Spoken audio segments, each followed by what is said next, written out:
दोस्तों कैसे हैं आप लोग। आई होप आप सभी लोग अच्छे होंगे और अपनी पढ़ाई जोरों शोरों से कर रहे होंगे। दोस्तों हम लोग की जो श्रृंखला चल रही है वो चल रही है अभाज्य गुणनखंड निकालने की विधि में। हम लोग पढ़ रहे हैं अभाज्य गुणनखंड पर आधारित प्रश्न में जितनी भी विधियां बनती है, यानी अभाज्य गुणनखंड निकालने की जितनी भी विधियां बनती हैं, ये सारी विधियां हम आपको क्या किए हैं, बता दिए हैं। और इसके पहले एक दो विधि और बच गई थी, उसको मैं अभी आप लोगों को बता रहा हूं। देखिए क्या क्या बता दिए हैं। हम बता दिए हैं कि अभाज्य गुणनखंडों की संख्या, यानी कोई अगर नंबर दिया रहे उस पर अभाज्य गुणनखंडों की संख्या पूछेगा तो कैसे निकलेगा, कुल गुणनखंडों की संख्या पूछेगा तो कैसे निकलेगा, सम गुणनखंडों की संख्या पूछेगा तो कैसे निकलेगा, विषम गुणनखंडों की संख्या पूछेगा तो कैसे निकलेगा, सभी गुणनखंडों का योग पूछ दे तो कैसे निकलेगा, सभी गुणनखंडों का गुणनफल पूछ दे तो कैसे निकलेगा। यहाँ तक हमने पढ़ा दिया है बाबू। कहाँ तक? 6 तक हमने पढ़ा दिया है। आज हम लोग पढ़ेंगे मेन हमारा जो है जिस पे फोकस रहेगा वो हमारा रहेगा 6 और 7 और 8। कितने गुणनखंड हैं जिनके परिपूर्ण वर्गमूल निकाला जा सकता है और कितने गुणनखंड हैं जिनका परिपूर्ण घन निकाला जा सकता है। यहाँ हम कर दे रहे हैं जिनका, यानी कितने गुणनखंड हैं जिनका परिपूर्ण वर्गमूल निकाला जा सकता है और कितने गुणनखंड हैं जिनका परिपूर्ण घन निकाला जा सकता है। तो दोस्तों हम एक क्वेश्चन लेंगे और एक ही क्वेश्चन लेकर मैं सारा क्वेश्चन बताने की कोशिश करूंगा। और जो 1 से लेकर 6 तक है ये हमने 2 वीडियो में बता दिया है। अगर आप लोग वीडियो पर नए हैं तो उस वीडियो को जाकर देख लीजिए, क्योंकि हम यहाँ 2 बताएंगे, 2 ही में हमारा वीडियो बहुत ज़्यादा बड़ी हो जाएगी। तो बहुत लोग सोचते हैं कि वीडियो इतनी बड़ी हो गया है कैसे कोई देखे। आज लोग जानते ही हैं कि छोटे छोटे वीडियो का ज़माना है, छोटे छोटे स्क्रॉल करके देखने में सबको मज़ा मिल रहा है। इसीलिए हम भी सोच रहे हैं थोड़ा लॉन्ग वीडियो न बन पाए। लॉन्ग वीडियो बनता है तो थोड़ा हमारे भी साथ प्रॉब्लम होता है, क्योंकि जल्दी नेट का यहाँ सुविधा नहीं है, तो जल्दी यूट्यूब पर हम डाल नहीं पाते हैं, उसको चढ़ा नहीं पाते हैं। और ये सारा चीज़ हम बता दिए हैं। अभी हमको टाइम मिलेगा तो इसको मैं बता दूंगा। आज हम लोग पढ़ेंगे कितने गुणनखंड हैं जिनका परिपूर्ण वर्गमूल निकाला जा सकता है और कितने गुणनखंड हैं जिनका परिपूर्ण घन निकाला जा सकता है। दोस्तों देखिए यहाँ हम एक क्वेश्चन ले रहे हैं, जैसे मान लीजिए 72 है। अब इसी पर हम सारा बताएंगे। 72 पर हम क्या करेंगे, सारा बताएंगे। अब 72 का अगर हम फैक्टर करें, 72 का अगर हम फैक्टर करें बाबू सोना, अगर 72 का हम फैक्टर करें तो फैक्टर करने सबको आता है। 2 से करेंगे तो कितना हो जाएगा 36, और 2 से केतना 18, 2 से केतना 9, 3 से केतना 3, फिर 3 से केतना 1। अगर इसको हम लिख सकते हैं सोना तो 2 गुणे 2 गुणे 2 गुणे 3 गुणे 3 ना लिख सके नहीं हो तो 2 के पावर कितना 3 और 3 के पावर कितना 2। बस यही कर, इतना अगर निकाल ले रहे हैं किसी भी सवाल में, इतना तो आपको निकालना ही पड़ेगा। और ये आपका हम जानते हैं सभी लोग निकाल लेते हैं। देखिए इतना निकालने के बाद बस कुछ ना करना है। देखिए अगर हम इसमें भी बता दे रहे हैं, चलिए ठीक है इसको लास्ट में हम बताएंगे, पहले ये ऊपर से बता दे रहे हैं। देखिए अभाज्य गुणनखंडों की संख्या अगर मान लीजिए यहाँ 72 दिया रहता, यहाँ 72 दिया रहता, तब क्या पढ़ते 72 के अभाज्य गुणनखंडों की संख्या। तो कुछ नहीं करना है बाबू सोना, यहाँ फैक्टर किए हैं ना हो, तो बस इसका फैक्टर करके पावर को आपस में जोड़ देना है। यानी 3 + 2 बराबर कितना हो जाएगा सोना 5, आंसर। अब देखिए दूसरा है कुल गुणनखंडों की संख्या। तो कुछ ना करना है बाबू सोना, कुछ ना करना है हो, पावर में 1 जोड़कर क्या कर देना है, गुणा कर देना है। तो 3 + 1 और 2 + 1 गुणा कर देना है। 2 3 1 4 और 2 1 3, तो 4 3 कितना हो गया 12, बस आंसर। देखिए कितना तेज लग रहा है। और सम गुणनखंडों की संख्या, यहाँ सम गुणनखंडों की संख्या पूछेगा ना, तो कुछ नहीं करना है, कुल गुणनखंडों की संख्यावा में से विषम गुणनखंडों की संख्यावा को घटा दीजिए। देखिए अब कुल गुणनखंडों की संख्या तो यहाँ हमको पता चल गया, लेकिन हम क्या करेंगे, निकालेंगे। तो कुल गुणनखंडों की संख्या ऐसे निकालेंगे तो हम लिखेंगे 3 + 1 और 2 + 1 माइनस क्या लिखेंगे 2 + 1। कितना हो जाएगा बाबू, इसको और थोड़ा हमें इरीज कर दे रहे हैं, आप लोग टेंशन मत लीजिएगा। यहाँ देखिए 72 है ना, तो केतना 36, केतना 18, केतना 9, केतना 3, केतना 1। तो इसको हम लिख सकते हैं 2 गुणे, यानी लिख सकते हैं बाबू 2 के पावर 3 गुणे 3 के पावर 2, इतना लिख सकते हैं ना। अब इसी पर हम पूरा बना रहे हैं। देखिए कुछ कोई दिक्कत नहीं है। अब यहाँ थोड़ा इसको और हम बड़ा बड़ा करके लिख दे रहे हैं, थोड़ा आप लोग को समझ में आ जाए। थोड़ा सा बाबू धैर्य रखिए। देखिए कुछ ना करना है सोना, ये 2 है हो, 2 है। अब ये हमारा क्या है 72 है, इसको काटे हैं, फैक्टर किए हैं, तो फैक्टर करने पर कितना आया है? 72 का इतना ही ना आएगा हो, बोलिए। तो कुछ नहीं करना है, जब अभाज्य गुणनखंडों की संख्या पूछे रे बाबू, यहाँ कोई जरूरी ना हो 72 रहे, 1000 रहेगा, 4000 रहेगा, 5000, 10,000, उसके ऊपर है, कितना भी दे सकता है। लेकिन आप लोग एक क्वेश्चन को पकड़ कर सारा उस पर समझ जाइए तो सारा क्वेश्चन आपका क्या हो जाएगा? बन जाएगा। देखिए, अब 72 के अभाज्य गुणनखंडों की संख्या पूछेगा ना बाबू, कुछ नहीं करना है, पावरवा को आपस में जोड़ देना है। तो 3 + 2 बराबर कितना? 5। और जब पूछे कुल गुणनखंडों की संख्या, ये अभाज्य नाम लिया है, इसमें कुल गुणनखंडों की संख्या पूछ रहा है, तो कुछ नहीं करना है, पावरवा में एक जोड़ कर आपस में गुणा कर देना है। तो 3 + 1 और 2 + 1, अब बीच में गुणा है तो कितना हो जाएगा? 4 या 3 कितना? 12। बस हो गया। देखिए, सम गुणनखंडों की संख्या पूछे ना रे बाबू, तो कुछ ना करना है, कुल गुणनखंडों की संख्या में से विषम गुणनखंडों की संख्या को क्या कर लेंगे? घटा लेंगे। तो दोस्तों यहाँ हम जो लिखे थे कुल गुणनखंडों की संख्या, ये लाइट मार रहा है इसलिए यहाँ दिखाई नहीं दे रहा है, तो इसको हम इसको थोड़ा और ऊपर करके लिख देते हैं। और 1 मिनट बाबू, 1 मिनट, थोड़ा सा बाबू, थोड़ा सा क्या करेंगे, थोड़ा थोड़ा गलतियाँ होती रहती हैं, इसको हम यहाँ करके यहाँ निकाल दे रहे हैं और इसको हम थोड़ा यहाँ करके यहाँ बता दे रहे हैं। ठीक, समझ में आ गया ना? देखिए, अगर अभाज्य गुणनखंडों की कुल संख्या पूछे तो कुछ नहीं करना है, पावर को जोड़ देना है। अगर कुल गुणनखंडों की संख्या पूछे रे बाबू, तो पावर में 1 जोड़कर आपस में क्या कर देना है? गुणा। 3 + 1 और कितना हो जाएगा? 2 + 1 गुणा करिए तो कितना हो जाएगा? 12 ना हो जाएगा हो, कोष्टक में है तो। अब पूछेगा सम गुणनखंडों की संख्या, यानी 72 के कितने गुणनखंडों की संख्या सम होगी? तो कुछ ना करना है, टोटल गुणनखंडों की संख्या में से, टोटल गुणनखंडों की संख्या में से विषम गुणनखंडों को घटा दीजिए। देखिए, है 4 या 3 कितना? 4 3 12, अब 12 में से 3 जा कितना? 9। बस। अब अगर पूछे विषम गुणनखंडों की संख्या, यानी 72 के कितने गुणनखंड विषम होंगे, यानी 72 में कितने, 72 में विषम गुणनखंडों की संख्या कितनी होगी? 72 में विषम गुणनखंडों की, यही एक क्वेश्चन 72 लिए हैं, 72 पे सब बता रहे हैं। 72 में विषम गुणनखंडों की संख्या कितनी होगी? कुछ ना करना है रे बाबू, फैक्टर कर लिया है तो इसको लिख देना है।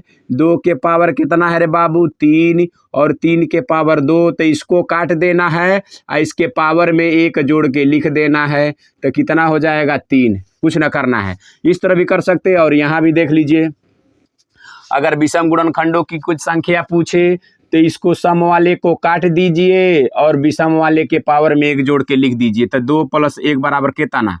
बोलो, 3। अब देखिए, सभी गुणनखंडों का योग, सभी गुणनखंडों का योग जब पूछेगा रे बाबू, तो कुछ नहीं करना है, थोड़ा सा यहाँ ध्यान दे दीजिए, कुछ ना करना है रे बाबू, यहाँ ध्यान दे दीजिए। देखिए, अगर इसको हम लिखना चाहें 3, तो इसको 2 के पावर 0, 2 के पावर 1, 2 के पावर 2 और 2 के पावर 3 नहीं लिख सकते हैं।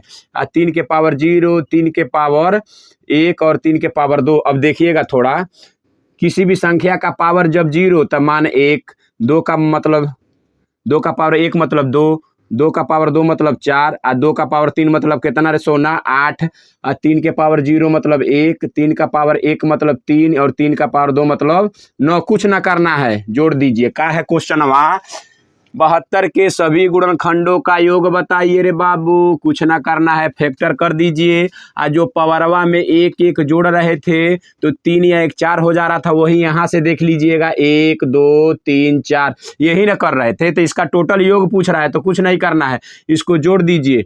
8 4 12, 12 2 14, कितना रे बाबू? 15 हो गया। और इसको भी जोड़ दीजिएगा, 9 3 12 1 13, कितना? 13। बस इसका आपस में मल्टीप्लाई कर दीजिए, यानी 15 × 13 बराबर 13 × 5 = 65 को 5, 13 का नाम 13 या 6 कितना रे बाबू? 119, कितना? 119, कितना आ जाएगा? 195, सॉरी 195। अब सभी गुणनखंडों का गुणनफल पूछे ना रे बाबू, सभी गुणनखंडों का गुणनफल पूछे तो कुछ ना करना है, कुछ ना करना है सोना। ये 72 के सभी गुणनखंडों का गुणनफल पूछ रहा है ना, तो 72 है से लिख दीजिए प्यार से। इसके बाद कुल गुणनखंडों की संख्या, तो कुल गुणनखंडों की संख्या कितना आया है रे बाबू? 12। अब बटे 2 से भाग दे दीजिए, 2 छक्के 12। इसको लिख सकते हैं 72 के पावर 6। यही हमारा क्या है? आंसर है। कौन सा? 72 के सभी गुणनखंडों का गुणनफल हमारा कितना आ गया रे बाबू? 72 के पावर 6। अब देखिए, ये आज हम पढ़ाने वाले थे, ये सारा जो चीज़ हम बताए हैं पहले 2 वीडियो में बता चुके हैं। हम इस तरह से स्टेप वाइज बता रहे हैं कि आप लोगों को कभी भूले नहीं। अब देखिए, 72 के कितने गुणनखंड हैं जिनका परिपूर्ण वर्ग निकाला जा सकता है? तो कुछ ना रे बाबू, थोड़ा यहाँ नज़रिया फेर लो, कुछ ना करना है, यहाँ नज़रिया थोड़ा फेर लो। अब यहाँ से देखिएगा परिपूर्ण वर्ग कौन है? एगो तो हई दिख रहा है और एगो हई दिख रहा है, तो एगो हई और एगो हई टोटल मिला के कितना परिपूर्ण? 2 गुण है। ओ बोलिए, इधरिया देखिएगा 3 में एगो हई और एगो हई, एक हई 1 है और एगो हई 1 है, तो टोटल कितना रे बाबू? 2 गो। टोटल कितना परिपूर्ण रे बाबू? 2 गो। तो देख लीजिए कैसे, अब कैसे आएगा परिपूर्ण ये भी देख लीजिए। अगर 1 का स्क्वायर करेंगे तो हमको 1 मिलेगा, और 2 का स्क्वायर करेंगे बाबू, 2 का स्क्वायर करेंगे तो 4। ये हमारा परिपूर्ण वर्ग है, यानी परिपूर्ण वर्ग मतलब जो जिसका पूरा पूरा मान करड़ी में से निकल जाए, समझ रहे हैं ना? तो 2 इधरिया आ गया, 2 इधरिया आ गया, कितना हो गया रे सोना? 2 + 2 कितना? बोलिए 4। आंसर। कोई दिक्कत, कोई परेशानी? कोई परेशानी नहीं है, बस सवाल ऐसे करके परिपूर्ण पूछ रहा है ना, तो परिपूर्ण पूछ रहा है तो इसमें आप उसी तरह देखिए, कुछ नहीं है, इसको मत लिखिए, आप न लिखिए, कोई दिक्कत नहीं है, खाली देख लीजिए। खाली देख लीजिए क्या कि एक हमारा 1 का अगर करड़ी में मान रहेगा, यानी करड़ी में 1 बराबर 1 होता है और करड़ी में 4 बराबर कितना रे बाबू? 2 होता है। इसमें यहाँ से लेके यहाँ तक कितने परिपूर्ण वर्ग बन रहे हैं? एक तो 4 हो रहा है और एक तो 1 हो रहा है, तो 1 यहाँ मिल गया, 1 यहाँ मिल गया, इधर कितना मिल गया? यानी जो 2 का पावर 3 है, इसमें कितने परिपूर्ण वर्ग मिल रहे हैं? हमको 2 गो मिल रहे हैं, और इसमें भी कितने मिल रहे हैं? 2 गो। तो यहाँ 1 और यहाँ 1, टोटल कितना हो गया? 2। यहाँ 1 और यहाँ 1, ये भी टोटल कितना हो गया? 2। कहने का मतलब कि देखिए 2 के पावर 3 में पूर्ण वर्ग 2 है, और 3 के पावर 2 में भी परिपूर्ण वर्ग कितना है? 2 है। तो 2 इधर कितना हो गया? 4 हो गया ना बाबू? कोई दिक्कत नहीं है। अब इसी प्रकार देखिए, इसी प्रकार पूछ ले रे बाबू, कितने 72 के कितने गुणनखंड है जिनका परिपूर्ण घन निकाला जा सकता है? का निकाला जा सकता है? घन निकाला जा सकता है। तो कुछ ना कीजिए बाबू, थोड़ा सा यहाँ आप लोग नोट डाउन कर लिए होंगे, तो थोड़ा सा मैं इरीज कर रहा हूँ। अब देखिए, यहाँ कुछ ना करना है बाबू, सोना सुग्गा, कुछ ना करना है रे बाबू।